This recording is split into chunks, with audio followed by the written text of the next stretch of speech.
আমি যখন first 2014 decision নিলাম যে আমি লিখি আমি অনেক আগে থেকে 2000 থেকে, বাট 2014তে যখন আমি ভাবলাম যে আমি আমার অভিনয় ক্যারিয়ারটা অফ করে দিব, আমি নাটক বানাবো, এবং আমি যখন স্ট্যামফোর্ড থেকে ফিল্ম অ্যান্ড মিডিয়ার উপর পড়াশোনা করে বের হয়ে আসলাম, এবং আমি আমার 14 বছর বয়স থেকে ক্যামেরার সামনে, অতএব এটা হচ্ছে আমি আমার 27 বছরের একটা লাইফ আমি বলবো, আমার 27 বছরের একটা জার্নি, হ্যাঁ, এই মিডিয়া লাইনটাতে।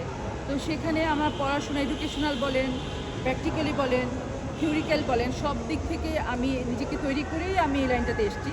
আমি ফার্স্টে এসে কিন্তু সুপারস্টারের কাউকে নিয়ে আমি অভিনয় করিনি। আমি প্রথমে কিন্তু বাংলাদেশে তখন মানে সমালোচিত, আলোচিত এভরিল, এবং এই যে আজকে আবু হুরেরা তানভীর, হ্যাঁ, সুবর্ণাপার ছবিতে ও ফার্স্ট অ্যাক্টিং করেছে, বাট টিভি মিডিয়াতে ওকে আমিই ফার্স্ট নিয়ে এসেছি। ও ভীষণ ভয় পাচ্ছিল, আপনারা হয়তো ওর সাথে কথা বলে জানতে পারবেন, ও টোটালি রাজি ছিল না।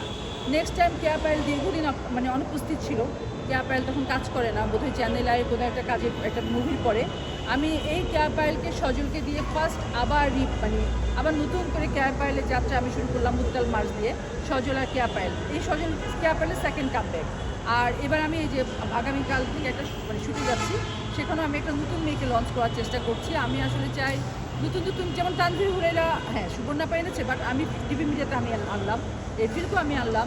এখন হচ্ছে নতুন একটা মেয়েকে আগামীকাল আমি নতুন করে আবার শুটিং করছি, ওই মেয়েটাকে আপনারা পাবেন, এবং আমার মনে হয় সুপারস্টারে হবে।